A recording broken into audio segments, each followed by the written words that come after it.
So back in the mid-2000s, San Francisco experienced a spike in homicides. Then District Attorney Kamala instructed her staff to collect data on the victims under 25. Turns out 94% of them are high school dropouts. Rather than take the conventional approach of too damn bad, Kamala decided to look at the root cause of the situation.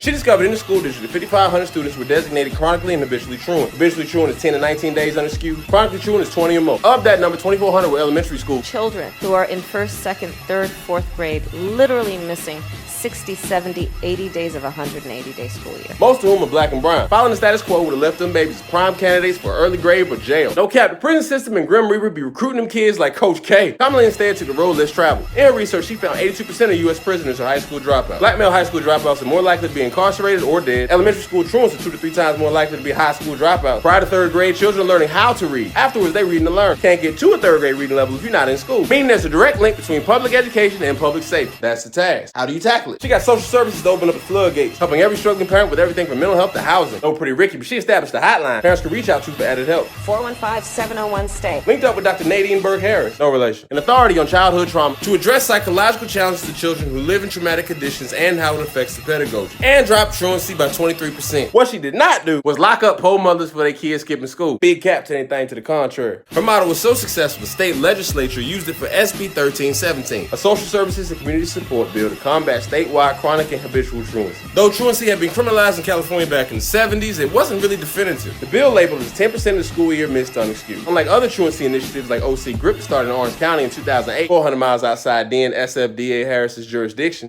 this bill heavily prioritized supporting parents. Matter of fact, a fine of no more than $2,000 and or a year in jail were only applied in the most extreme cases. The law provided deferred judgment adjudication, meetings with school district reps, service referrals for case management, mental and physical health services, parenting classes and support, substance abuse treatment, child care, housing, and more. After the completion of the appropriate program, the whole case got thrown out. Under this, a mother of a child with sickle cell would have never encountered police. Kamala been ahead of the curve.